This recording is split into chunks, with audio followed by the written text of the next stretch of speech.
Levítico 17:11. Los hermanos saben que estamos hablando acerca de la expiación. La expiación es un tema que es profundo. Y yo estoy intentando de hacerlo de manera de que se nos quede el concepto de la expiación. Y hoy vamos a discutir varios factores, el porqué de la expiación. Entonces, Levítico 17:11, ya el otro día vimos varias cosas. Levítico 17:11, la semana que viene todavía estaremos con esto.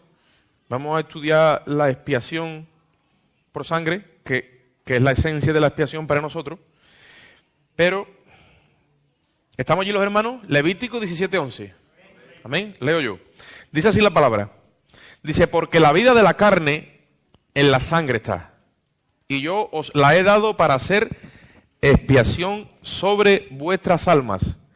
La misma sangre hará expiación de la persona. Lo voy a repetir. Dice, porque la vida de la carne en la sangre está.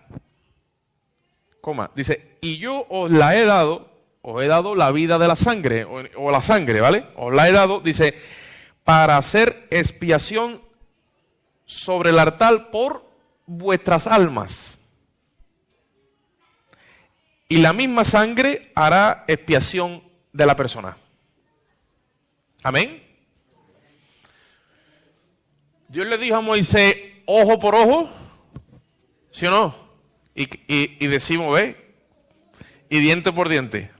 Es como una dinámica de enseñanza, de menos a más. Y ahora que le dice, y alma por sangre. Alma por alma. Ojo por ojo, diente por diente y alma por alma. Tenemos que ir entendiendo el sentido de la expiación. Y Dios viene también de menos a más tratando con animales para que fueran entendiendo hasta que, claro, entendamos. Nosotros ya lo hemos entendido y lo hemos recibido, pero en el Antiguo Testamento, desde los antidiluvianos, Noé, Abraham, los patriarcas, Moisés y toda la nación, es como dice la Biblia que la senda del justo es como la luz de la aurora, que va en aumento hasta que el día es perfecto. Entonces lo mismo es la autorrevelación de Dios. Dios se está autorrevelando y autorrevelando su propósito, su designio, su persona, todo. Y el plan que tiene va de menos a más. Entonces empieza con animales hasta que al final entendemos por el Espíritu que tiene que morir una persona por nosotros. En este caso, ¿quién es el que ha muerto? Nuestro bendito Rey y Salvador, Señor Jesucristo, ¿de acuerdo? Pero yo quiero profundizar y ahondar más en el tema de la expiación hoy. Entonces nos tiene que quedar claro que Él lo que nos ha dado para expiar nuestras almas es sangre. Lo que pasa es que empezó haciéndolo con animales y después acabó, y el sacrificio perfecto Él no ha pedido que nadie lo haga, sino que Él mismo lo ha puesto. Ese es Dios en su amor por cada uno de nosotros. Ahora, ¿por qué eso es así?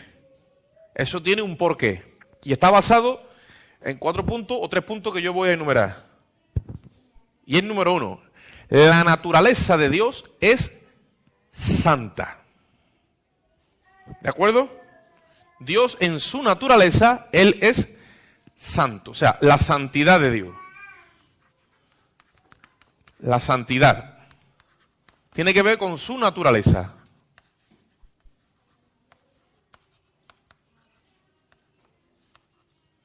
Él es santo. Esto hay que profundizar para llegar a entenderlo por el Espíritu. Entender la naturaleza de Dios es santo, por lo tanto, todo lo que no sea santo, Él, por ende, lo repele, lo aborrece y lo persigue hasta que lo aniquila. Eso es la santidad de Dios. Si pudiéramos buscar una definición lo más apropiada al término santidad, significa absoluta pureza moral. En la santidad de Dios no cabe ni una micra de impureza moral, nada de impureza, cero. Todo es puro. Entonces, claro, un ser de esa dimensión, de este carácter y de esta naturaleza, ¿vale? Ahora tú lo enfrentas a La naturaleza. ¿Vale? Vamos a poner aquí... ¿vale? La naturaleza... Bueno, vamos a poner aquí el ser humano, el hombre, ¿vale? ¿Cuál es nuestra naturaleza?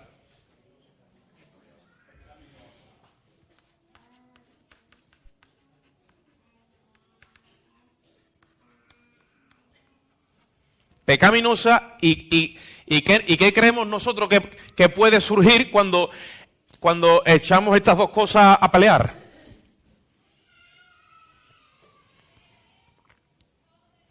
La santidad de Dios le dice a Dios, porque Dios hay que estudiarlo por parte. Es como si yo tengo aquí un diamante y le vamos dando un giro cada día, vamos viendo la belleza de cada cara del prisma, ¿vale? La santidad de Dios le dice a otra parte también del carácter y naturaleza de Dios, que es la justicia.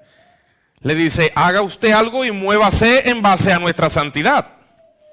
Traiga usted justicia. ¿Sí o no? Claro que sí. Porque Dios es ¿qué? Justo. Vamos a poner aquí que Él es justo, ¿vale? Este atributo va unido a este. Entonces, como Dios es justo y santo y misericordioso y es amor, pero estos dos atributos es la causa de que llega un momento que pasa que Dios hace justicia. Ahora, cuando Dios hace justicia, ¿quién podrá presentarse delante de la presencia de Dios?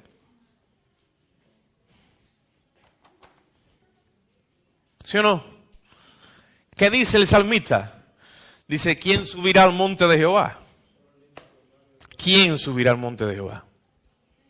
¿Y quién estará delante de su presencia?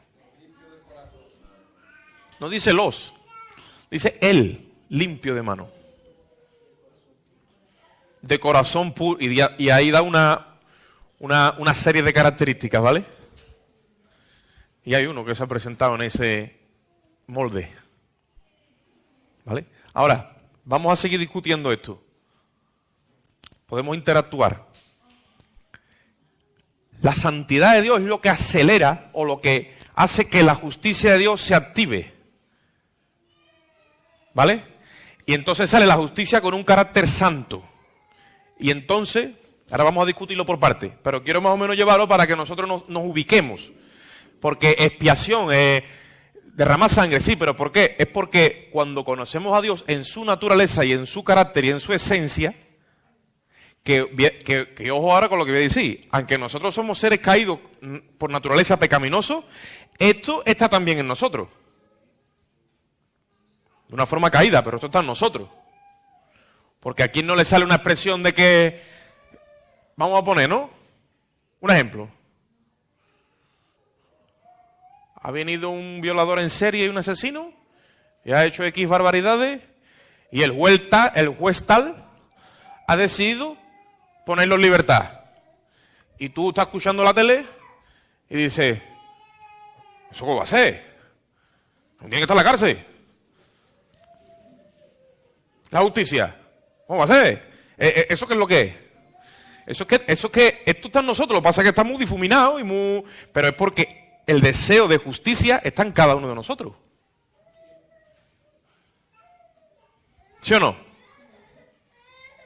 Por eso es que muchas veces se malentiende o hay gente que tiene guerra. Bueno, ¿y por qué Dios creó el infierno y ese lugar de tormento, esto, lo otro? Pero entonces, ¿qué hace Dios con los injustos? Es como si un juez condena a una persona que es inculpada de una serie de cargos y lo condena por sus cargos, hace una buena justicia, pero ahora como no hay cárcel y no hay sitio donde meterlo, dice, pues, ¿qué vamos a hacer? Estás penado, pero vete por ahí en libertad. Habrá que meterlo en algún sitio, ¿no? ¿Sí o no? ¿Ves cómo al final la idea del infierno tiene lógica? Que ninguno quiere estar allí. Imagínate. Pero Dios en su esencia ha creado el infierno. Claro, ¿por qué? Porque el pecado a los ojos de Dios es algo horrible y merece la condenación. Entonces cuando Dios va a hacer justicia, va a hacer justicia. Y la va a hacer en base a su santidad. ¿Me siguen, mis hermanos? Y si una persona viene delante de Dios y le da 18.000 explicaciones y razonamientos y no están en base a la santidad de Dios, tiene que hacer. Por lo tanto, este dilema surgió en la eternidad pasada antes de que el hombre estuviera creado. Porque si algo Dios tiene es que planifica. Y Él en su omnisciencia, es un atributo que tiene Él solo, omnisciencia, todo lo sabe, y Él ya vio, ¿vale? A la humanidad entera. Y supieron del problema, y todavía el hombre no había sido creado. A nosotros eso como que nos cuesta de encajarlo, pero eso dice la palabra. ¿Qué sucede? Que allí hubo una reunión y un debate. Si dejaban que el hombre pecara y no traían justicia sobre él, al final iba a ser Dios declarado como que no era justo, era un Dios injusto. Si lo juzga y lo condena en su santidad, que está justa su condenación, y se pierde por siempre, ¿vale? Eso va en contra de la naturaleza de Dios, que Dios es amor y no quiere que su criatura se le pierda por siempre. Entonces había un dilema gordo. Que nosotros hoy día creemos que aquí abajo hay un dilema porque esto, lo otro, y los políticos están dándole vuelta a todo el tema de soluciones porque hay muchos dilemas, pero dilema por su camino, como yo digo, para hacer todas las cosas en justicia y en honor y en santidad, es el que se encontró el mismo Dios en la eternidad, por causa de nuestra caída. Y todos sabemos que cuando leemos el libro de Isaías es como algo prefijado, prejurativo, donde, bueno, y entonces Dios dice, yo mismo voy a pagar. Yo mismo voy a pagar la santidad y la justicia que demando yo mismo. Yo la voy a pagar por ello. De ahí nace la idea de la expiación.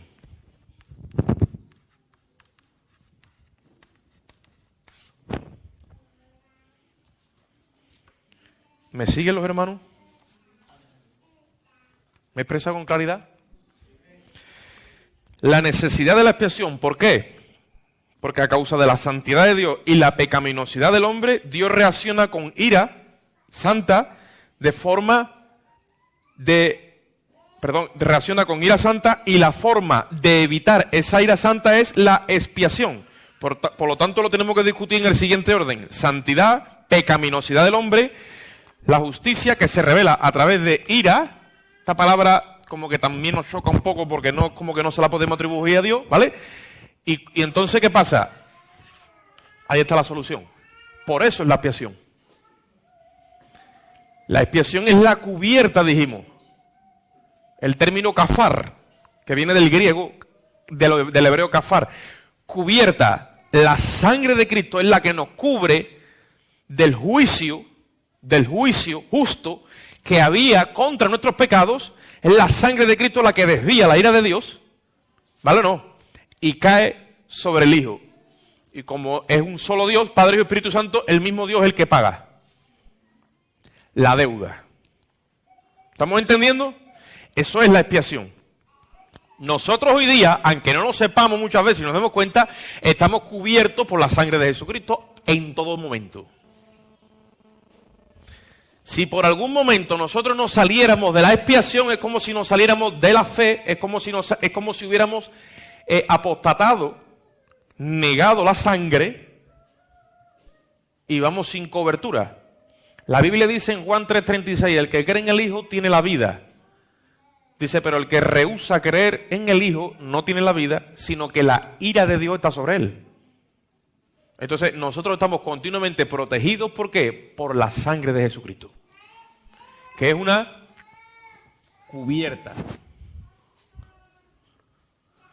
Ahora,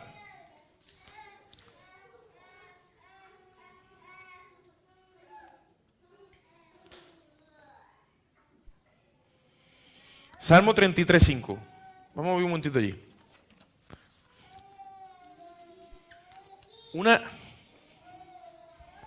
¿Hace calor o la tengo yo? Un poco de todo, ¿no? Salmo 33:5 dicho, ¿no? Sí.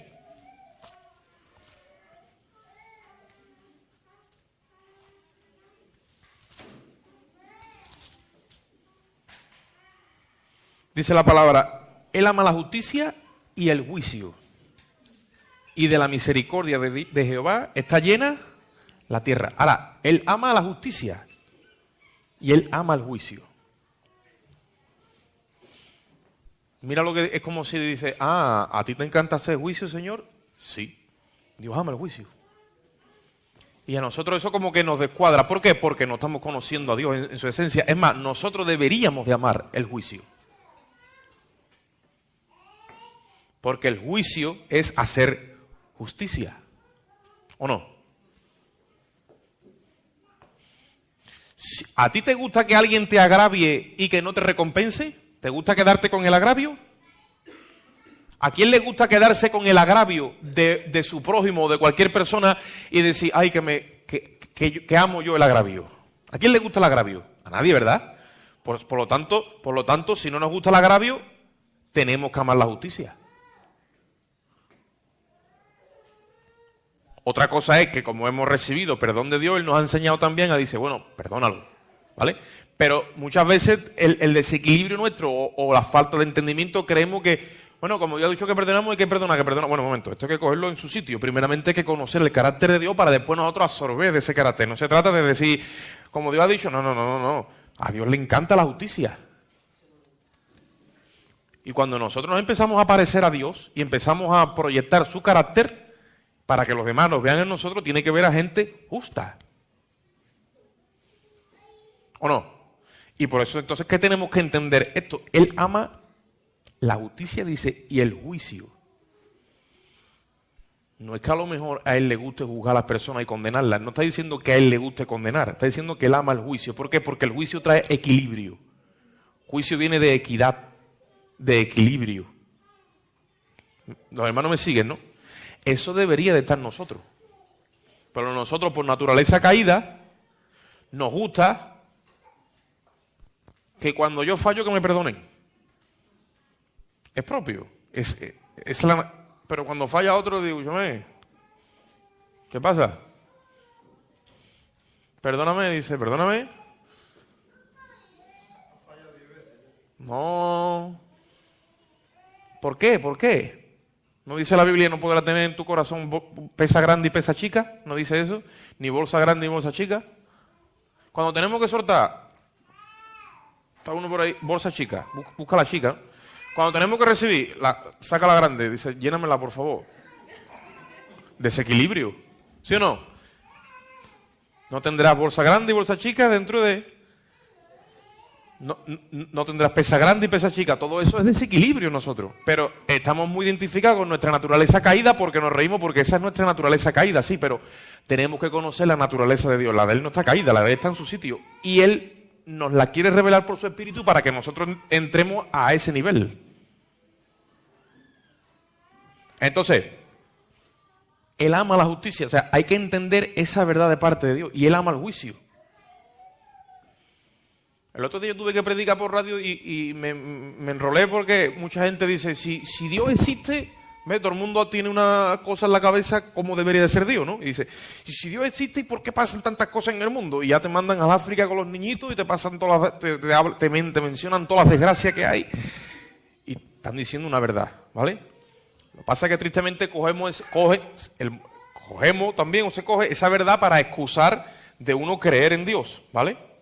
O de ponerse delante del espejo, porque a la hora de la verdad, todas las cosas que pasan ajenas a nosotros no tienen nada que ver con nuestros errores que a nosotros nos van a imputar y nos van a llamar y nos van a decir, usted, esto está aquí a su nombre, a lo que tú has hecho, lo que yo he hecho, lo que usted ha pensado, me sigue o no.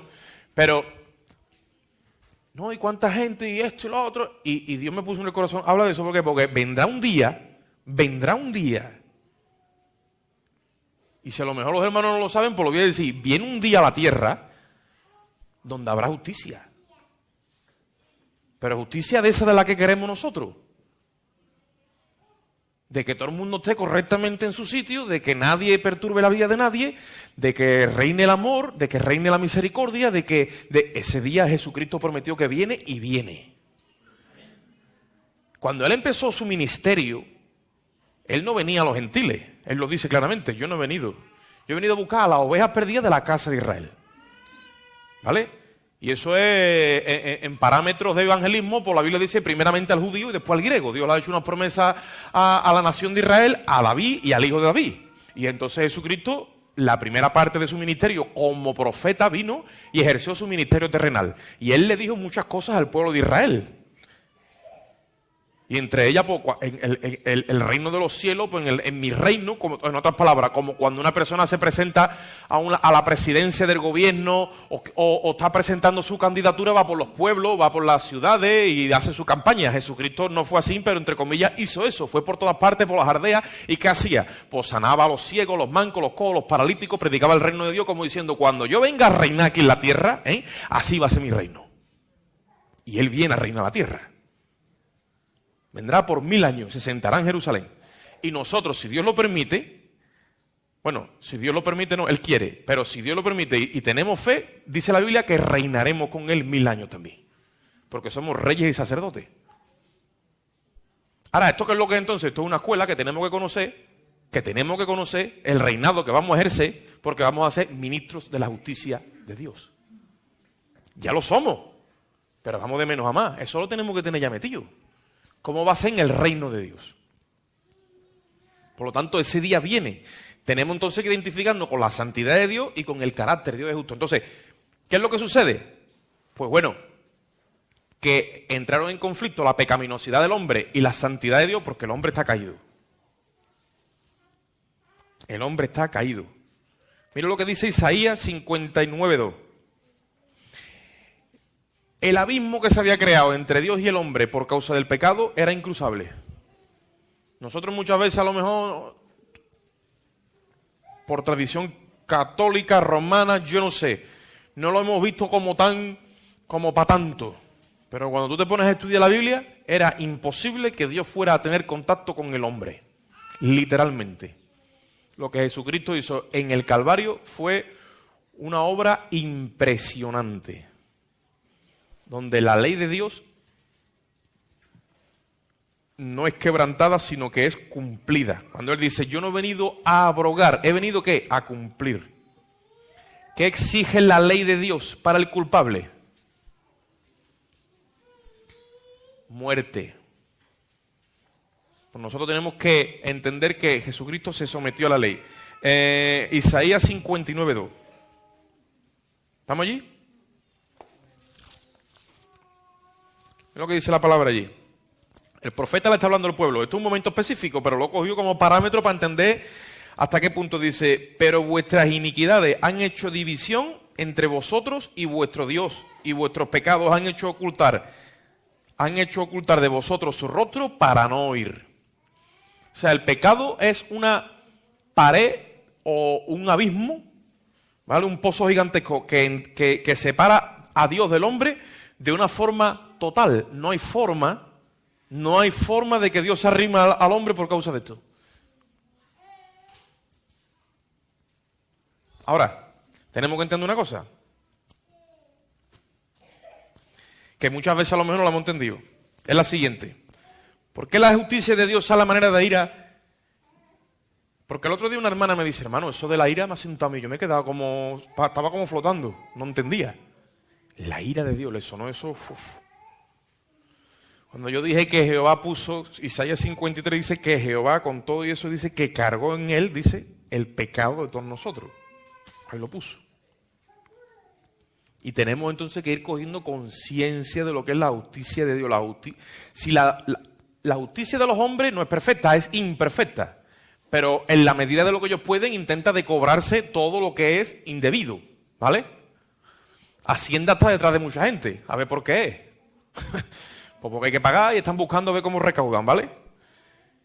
Y la justicia hace lo mismo. Ahora, yo pregunto, ¿se cobrará a Dios el pecado o lo pasará por alto? Lo cobra. Lo cobra. Es Dios. ¿Síguelo, hermano? Dios no es como los jueces de la tierra que le traen un caso y dice el juez, bueno, hay cosas que el juez no tiene por qué saber de mucha materia, el juez está allí como juez para jugar y usted va a pasar esto y lo otro, bueno, pues venga, tráiganme informe de lo que me están hablando de esto y lo otro, testigo, se tiene que empapar al hombre para después jugar y necesita lo máximo de datos posible para después hacer un juicio lo más justo que pueda, para eso es juez, ¿vale o no? Dios no necesita de ningún testigo en la tierra, porque Él por su espíritu y por su omnipresencia sabe todo. ¿Sí o no? Hay veces que nosotros juzgamos por las apariencias, pero Dios juzga las intenciones. Por eso dice la Biblia, no juzgáis nada antes de tiempo.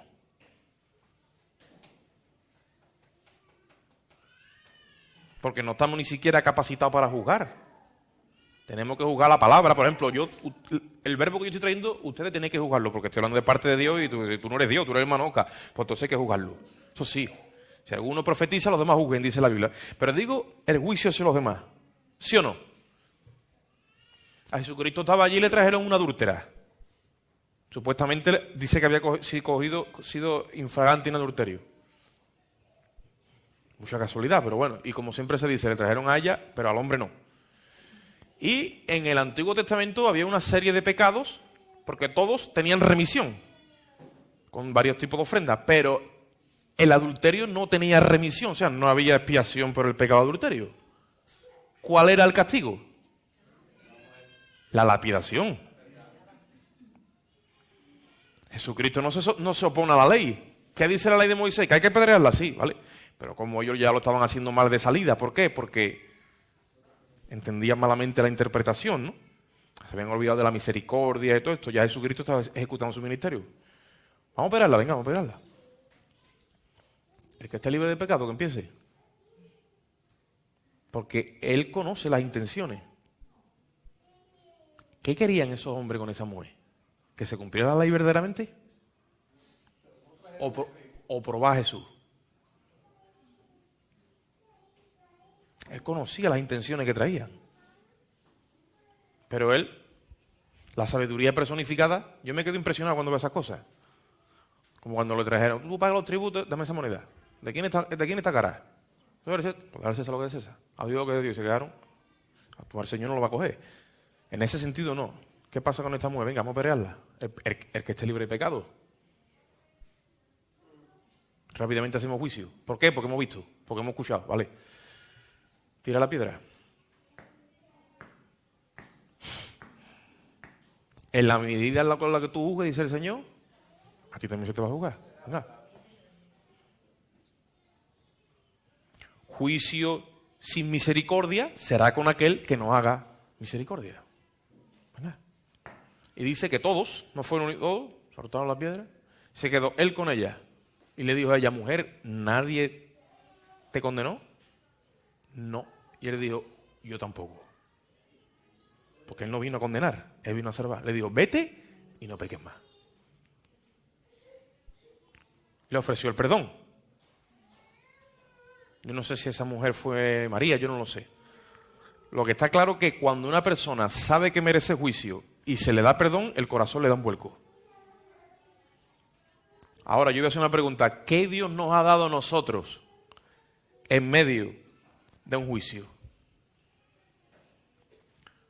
Nos ha dado perdón.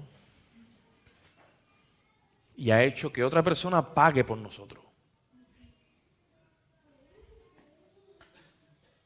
Y le ha dicho a su hijo, prepárate, que tú vas a pagar por ello. Y el hijo le ha dicho, heme aquí, padre, yo voy a pagar por ello.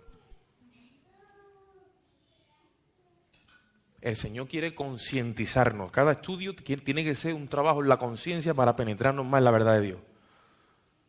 Ahora vamos a hacer, ¿cómo vamos de tiempo? Vamos a hacer un paréntesis en esto que estoy hablando y los hermanos saben que una cosa es la verdad bíblica, otra cosa es la verdad presente. ¿vale? Si yo hablo de la verdad presente es de lo que está establecido en el nuevo pacto, que eso ya no va a cambiar más nunca. El nuevo pacto es perfecto y eso ya no va a ser removido jamás, porque es perfecto, ¿vale? Si yo te digo a ti, hermano, hay que circuncidarse, ¿eso qué es verdad bíblica o verdad presente? Es una verdad bíblica, entonces hay que tener cuidado, porque en el primer siglo querían que los hermanos se circuncidaran, pero eso ya no pertenecía a la verdad presente, ya que Cristo nos hace una circuncisión más profunda, es que nos circuncida el corazón, ¿vale? Que la circuncisión no es otra cosa que decir, no confío en mi carne, ni en mi humanidad, ni en mis capacidades, sino confío en tu misma justicia que tú has enviado arriba, que es el mismo Cristo, ¿vale? Es un símbolo. Pero si yo digo que hay que traer un cordero y lo tenemos que sacrificar aquí, tú dices, no, eso pertenece a la verdad bíblica y la verdad presente es que Cristo ha muerto por nosotros, ¿no? Vale, vamos a hacer un ejercicio de conciencia y de pensamiento. Vamos a imaginar que no ha venido Cristo, que estamos en Palestina o en la tierra de Israel, que somos judíos. Tiene cara de judío. Está metido en el papel. Yo te meto cara de judío, que sí. Dicen que los judíos son más blanquitos que esto o lo otro. Vamos a suponer que somos judíos. ¿Hemos fallado al Señor o hemos fallado contra nuestro prójimo? Estaba escrito en el libro de Levítico. Estaba escrito en el libro de Levítico. Que tú tenías que coger de tus animales el mejor. No solo vayas a traer con... ¿Me entiendes lo que quiero decir o no? Y tú ahora tenías que venir al templo. Y en el templo, el sacerdote no, tú, tenías que coger un cuchillo y degollar al animal. Y ve cómo esa sangre caía allí en un lebrillo, y después el sacerdote, el lugar tuyo, es el que entraba, no adentro, allí era una vez al año, y la ofrecía por ti. Ahora, vamos a suponer que estamos en el Antiguo Testamento, que somos judíos.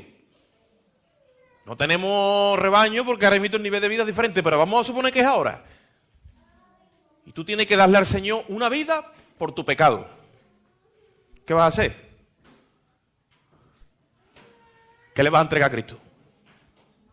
Dime algo, lo mejor que tengas. ¿Le vamos a entregar al perrito? Dice, ay, mi perrito, yo lo quiero. ¿Tú te imaginas un judío con su rebaño, con sus corderitos, con sus cosas, y ahora tenía que coger y sacrificar al animal? Y ve cómo ese animal moría ahogado por él. Lo tenía que ver. Y Dios lo hacía pasar por eso, para entender que alguien inocente, entre comillas, porque a lo mejor los animales no tienen culpa, pero por eso mismo, alguien inocente tenía que derramar la sangre por el pecado que tú has cometido. Yo esta tarde estaba meditando sobre eso y digo, Dios mío, yo tengo que coger un animal que yo he criado. Y ve cómo ese animal y de momento queda sin, que le cortan eso, y eso dura 0,2, y vierte su sangre. Y yo veo ese animal en una agonía. Yo nada más que la impresión que se me queda de eso, la impresión que se me queda, por mi pecado, que ha muerto, que es que esa es la escuela que ellos tenían, de parte de Dios. Nosotros no hemos pasado por ahí. Nosotros hemos recibido todo por fe. Pero voy a decir una cosa. Hemos espiritualizado tanto el asunto que no es malo que volvamos, aunque sea, así como estamos haciendo por un momento aquí pensando, a la sombra. Porque la sombra era, como dice la Biblia, la ley era sombra de los bienes venideros. Claro, en sí no había sustancia porque esa sangre no puede literalmente redimir el pecado, ¿vale? Pero se derramaba porque lo cubría y hacía expiación. ¿Seríamos nosotros los mismos si yo cojo o tengo que coger? Yo, por ejemplo, que tengo animales buenos, yo no, mi mujer. Y a lo mejor no los quiero tanto como ella. Pero, y le digo, yo he pecado contra el Señor, hoy va a caer el Bobby. Y a lo mejor yo no le tengo tanto aprecio, entonces yo a lo mejor no voy a sufrir, pero sufriré igual. O tú, y tú vas con tu animalito delante del Señor. Y allí le derrama su sangre. Y tú dices, qué fuerte, pero es que tengo que elegir, o el animal o yo. O muere un animal, o es mi alma. Y más valor que un animal tiene una persona. Aunque en los días de hoy se haya metido la doctrina de las mascotas y ya muchas veces le cogemos un aprecio a los animales. Pero yo no estoy hablando de eso. Estoy hablando de que Dios aprecia más a una persona que a un animal. Porque los animales están para servirnos. Pero tú ves ese animalito derramando esa sangre por tu pecado. Yo me voy a mi casa reventado. Yo me voy a mi casa reventado. Y me pego un mes en duelo. Me busco un traje negro, una sotana, y me quedo porque eso en verdad impacta. Pero es que nosotros no hemos visto el sacrificio de una persona por nosotros. De un ser humano. Mira, vamos de menos a más. Ahora, a un ser humano.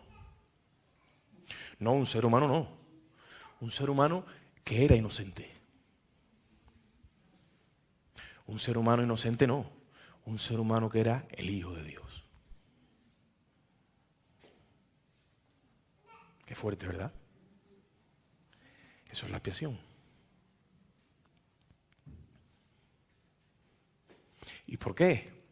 Porque Dios no quiere que entremos a ese juicio y nos enfrentemos a su justicia. Por eso el apóstol Pablo recibió la revelación de la justicia de Dios, que está envuelta en el Evangelio de la gracia, que es el Evangelio que tenemos que predicar nosotros, el bendito Evangelio de la gracia. Por eso Pablo dice, no me avergüenzo del Evangelio, porque la justicia de Dios se revela por fe y para fe, como está escrito.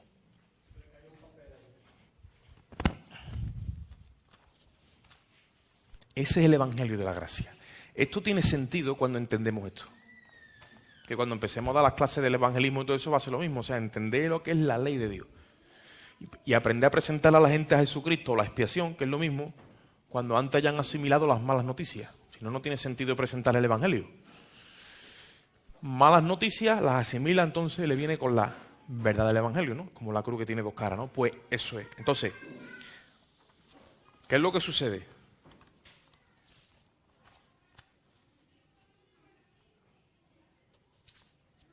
¿Es extremadamente Dios indulgente que ha pasado el pecado por alto? No. No la pasa por alto. Pero Él hace algo. No quiere que tú entres a juicio con Él.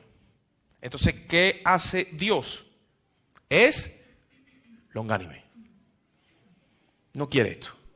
Esto forma parte de su justo juicio.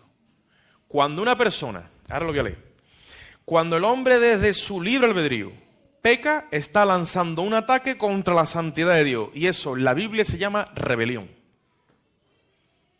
¿Qué es lo que sucede? Que el hombre en sí mismo no lo sabe directamente. Él está en su vida. Pero indirectamente está atentando contra Dios. Yo cuando tuve la experiencia de nacer de nuevo, dije, Señor, o sea, es como que me di cuenta, todo el tiempo he pecado contra ti, pero indirectamente e inconscientemente yo no lo sabía, pero en el momento en el que me arrepentí y recibí ese amor de parte de Él, fui consciente de que herí el corazón de Dios. Y Él sufría porque yo estaba atentando contra su santidad y su honor. Y todo rey, y todo padre, y toda autoridad tiene que defender su honor. ¿Por qué ustedes creen, por ejemplo, que tenemos aquí en el gobierno un ejército y hay dinero que invertir en el Ministerio de Defensa? Cualquier persona que venga y hiera la bandera española o lo que es la...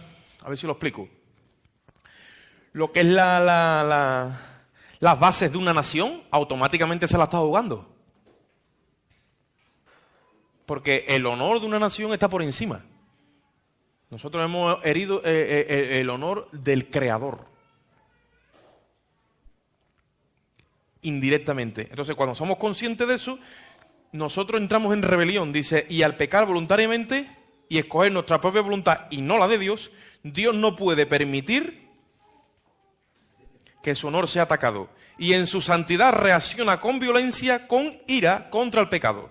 ¿Y cómo se llama eso? Justicia de Dios. La justicia divina.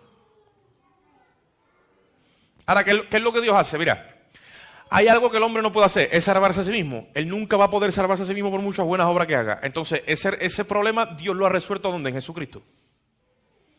Pero hay algo que el hombre sí puede hacer, y Dios se da cuenta. Es que Dios le extiende el tiempo, es longánimo, porque dice que Él es grande en misericordia. ¿Y es lento para qué? Para la ira, pero se aira. Pero Él es lento. Entonces se da cuenta que el hombre, que Dios cuando al hombre le dilata el tiempo, el hombre está en su mundo. Pero llega un momento que el hombre reacciona a esa verdad de Dios y lo lleva al arrepentimiento. Y Dios se da cuenta de eso, por eso es que muchas veces dilata el tiempo con las personas. No es que se vaya para el plan de Dios y el propósito de Dios, pero Él no quiere hacer juicio. Porque como haga Dios juicio, Dios hace juicio. Y tú dices, hombre, pero lo hará con tiento. No. ¿Y dónde yo puedo saber eso en la Biblia? Vete al Calvario. Mira cómo Dios reacciona contra el pecado. ¿Estamos conociendo el carácter de Dios? Dios, cuando Jesús está en la cruz, Jesús toma la copa. Cuando Él dice, Padre, pasa de mí esta copa, como nos compartía el hermano, está refiriéndose a la copa de la ira de Dios. Mas no hágase mi voluntad sino la tuya. Entonces Él toma esa copa. En ese momento los pecados de la humanidad son puestos sobre Jesús. ¿Me siguen los hermanos? Cuando Jesús ya está recibiendo todo ese castigo, ¿de dónde viene esa expresión? Padre, ¿por qué me has abandonado? Es que en ese momento no podía haber comunión entre el Hijo y el Padre. Nuestros pecados puestos sobre el cuerpo de Jesús, pero los pecados de toda la humanidad y de todos los tiempos.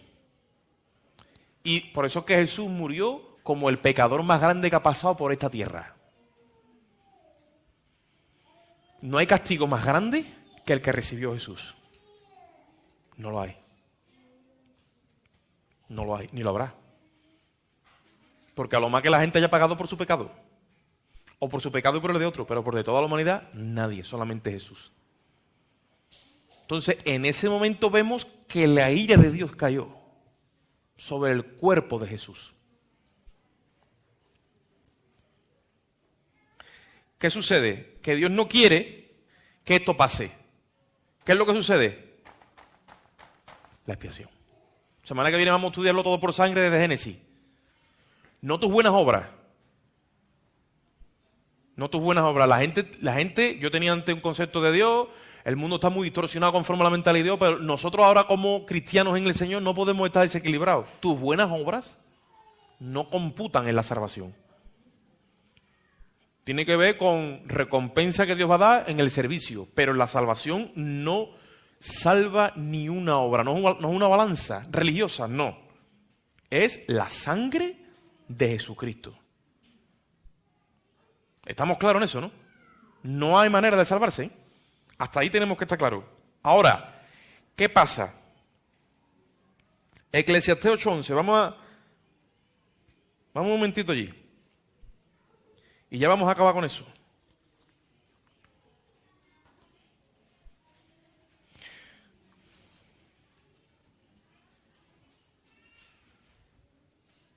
La justicia es la santidad de Dios en acción, a través de la cual trae paz y equilibrio.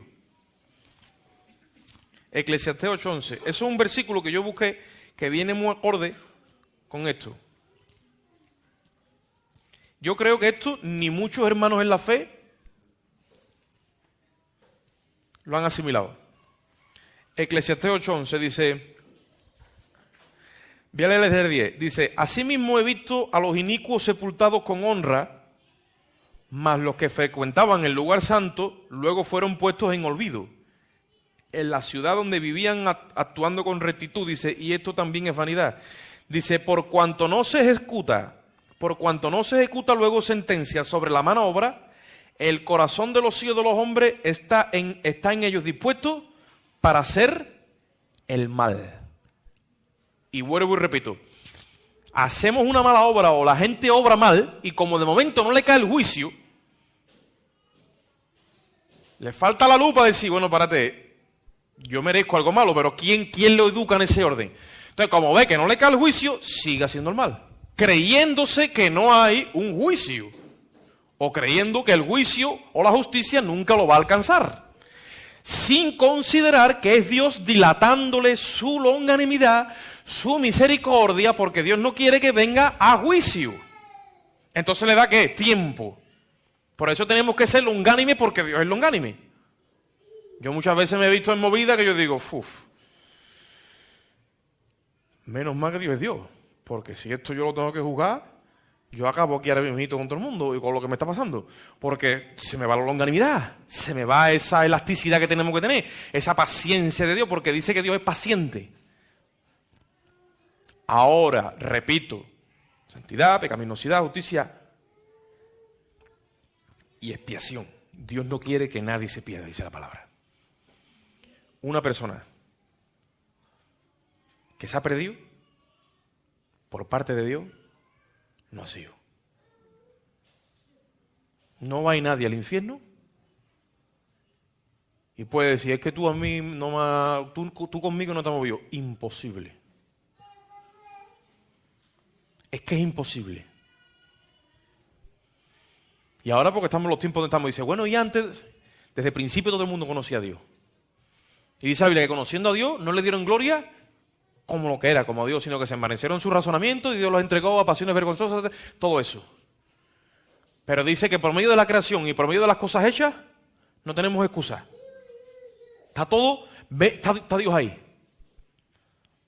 ¿Me siguen los hermanos? Entonces, ¿qué pasa con el tema de esto? Que ahí es donde tiene sentido la expiación. Y esto es algo donde tú y yo estamos.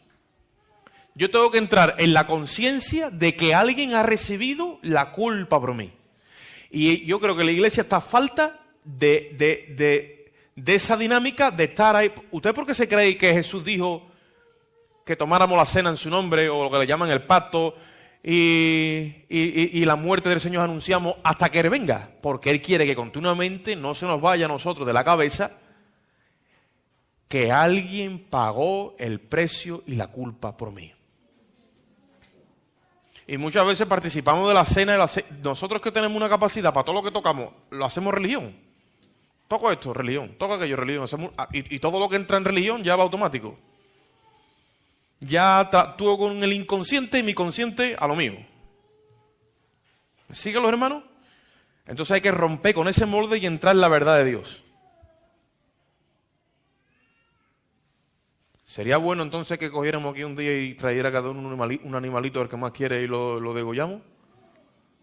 No, hermano, ¿eso cómo lo vamos a hacer? Pero si lo hiciéramos, más de uno se que ha tocado. Porque yo estoy seguro que tú ves un animal, es que tiene que ser un animal, yo no sé, alguien inocente, un ser, morir por ti, y yo te aseguro que la próxima vez tú te lo piensas antes de pecar. Porque la ley es buena, por eso decía en el Antiguo Testamento, no vayas a robar para que no te roben. Ten misericordia. Y no le robes a nadie, porque si le robas a alguien te voy a cortar la manita. Era así, y pensamos que la ley estaba mala, pero no estaba tan mala. Y nosotros los planos de la gracia, como son invisibles, nos va a costar mucho entender esta verdad. Por eso es que muchas veces estamos como estamos. Estamos como estamos porque es invisible. Y claro, Pablo era perito arquitecto, veía los planos y claro, él al ser perito lo veía todo clarísimo. Por eso es que estaba ahí el hombre con toda esa revelación escribiendo epístolas y para arriba va. Pero nosotros cuando nos metemos por el espíritu, esa verdad te cae. Entonces cuando te empieza a caer esa verdad en tu espíritu y te empieza como a revelar todo eso, cae un peso de temor de Dios. No temor a Dios, pero temor de Dios. Y ahí es donde tú empiezas a entender esta verdad de que han muerto muchos animales y era todo como enseñanza, pero que un día murió uno que era justo y era por ti. Entonces tú empiezas a entrar en toda esa verdad y tú dices, y empiezas a coger temor, pero no temor de Dios, sino temor. O sea, no temor a Dios, sino temor de Dios. Porque la sangre de Cristo no se puede pisotear. Os voy a contar una cosa que me pasó hace un tiempo atrás que yo no estaba bien. Y ya con esto lo dejo. Una de tantas noches de las que he pasado malas, caí como en una movida donde era como que, no es que me hubiera abandonado al Señor, pero yo perdí el control, ¿vale?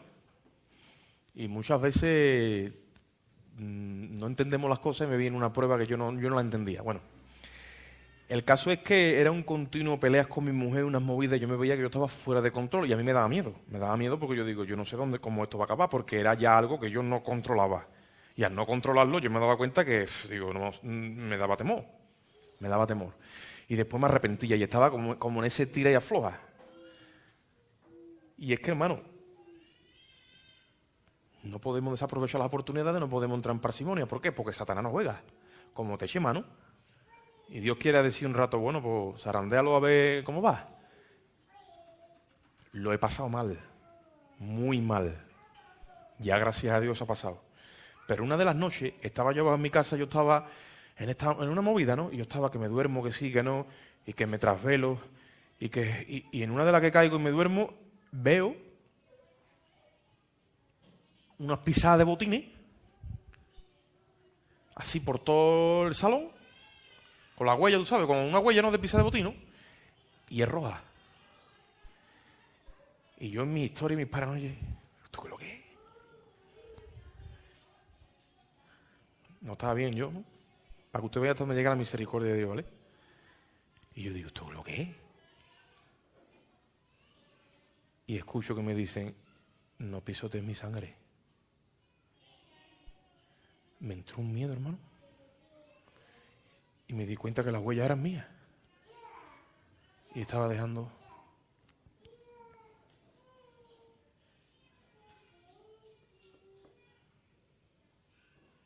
Son plazos de misericordia de Dios. En el Señor. Y Dios mío, ayúdame. Yo no puedo seguir así. Yo no puedo seguir así. Y fue cuando vi a Chema y Chema me invitó a la iglesia y desde entonces que he vuelto a encarrilar. Por eso que mucha gente que me conoce me dice, bueno, tú casas ahí, déjame quieto ahí. Estoy refugiado. Y déjame quieto. Que ahora estoy cogiendo estabilidad poco a poco. Yo y mi familia. Ya no he vuelto a tener más sueño de eso. La misericordia de Dios. ¿Por qué? Porque llega un momento que perdemos el norte y estamos ahí pecando y esto, pero estamos todos trasbucados. Y Dios con un solo toque que me dio, porque eso fue... Ahora, esto yo no lo cuento como una revelación, no, esto a mí me da vergüenza, pero es una verdad de mi vida y yo la comparto con mi hermano para edificación. No es correcto andar como yo anduve, pero su misericordia me ha cubierto y su expiación. Entonces me di cuenta de que esto es para estar cubierto,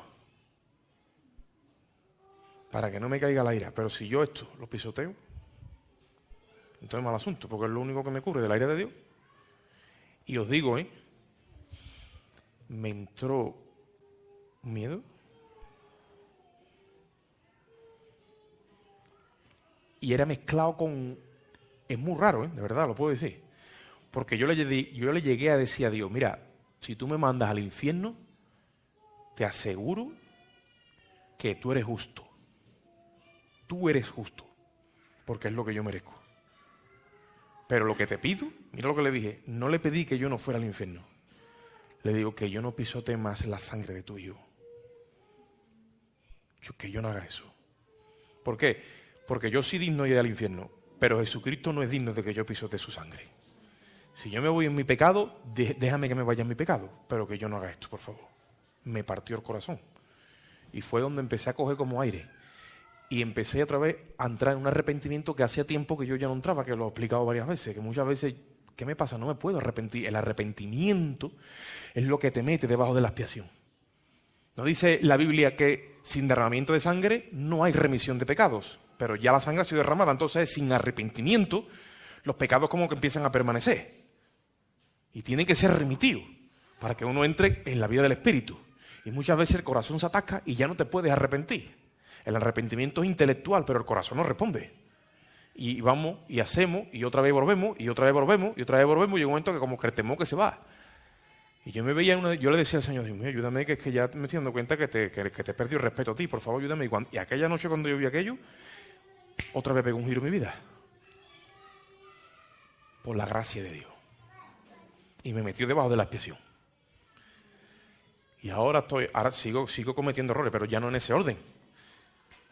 Porque ahora practico la oración. Y ahora quiero estar ahí, a los pies del Señor. Y claro que hay que esforzarse, claro que hay que esforzarse. Pero entonces tenemos que entender por qué la expiación. Yo no me quiero enfrentar al juicio de Dios, hermano. Quiero entender el amor de Dios conmigo y la profundidad de que un ser justo haya muerto por mí, pero yo no me quiero enfrentar a eso. Y esto tenemos que asimilarlo para nosotros y tenemos que orar para que los perdidos reciban esa revelación. Amén. Dice, bienaventurados los que tienen hambre y sed de justicia. ¿Por qué? Porque ellos serán saciados. Cuando tú tienes hambre y sed de justicia, el Señor te sacia. Y ahora te sientes justificado por su sangre. Vamos a orar. Padre, te damos gracias en esta bendita hora, Dios mío, por tu amor y misericordia. Gracias, Dios mío, por cada hermano que ha escuchado tu palabra. Lo que sea mío, Dios mío, bórralo. Quita todo aquello, Dios mío, que haya venido de mi carne, Dios mío, y queda impregnado, Dios mío, en la mente de mis hermanos lo que ha venido de parte tuya, Dios mío. Danos profundidad en la revelación de tu verdad, Señor, y si yo no llego, Dios mío, hasta donde tú pretendías llegar hoy, Dios mío, tu Espíritu sí puede llegar, Padre. Penétranos en tu verdad, en tu revelación, susténtanos por tu verdad, susténtanos, Dios mío, por tu revelación, Dios mío, y que cada hermano aquí, Dios mío, vaya creciendo en la gracia y en el conocimiento tuyo para gloria y honra de tu nombre, Padre. Salimos de este lugar, pero no de tu presencia, porque tú moras en nosotros y nosotros moramos en ti por tu Espíritu, Señor. Y no nos queremos de aquí sin antes decir: oh Señor, aviva tu obra en medio de los tiempos, y en medio de los tiempos dala a conocer. Y el pueblo de Dios dice: amén. Salúdense los hermanos.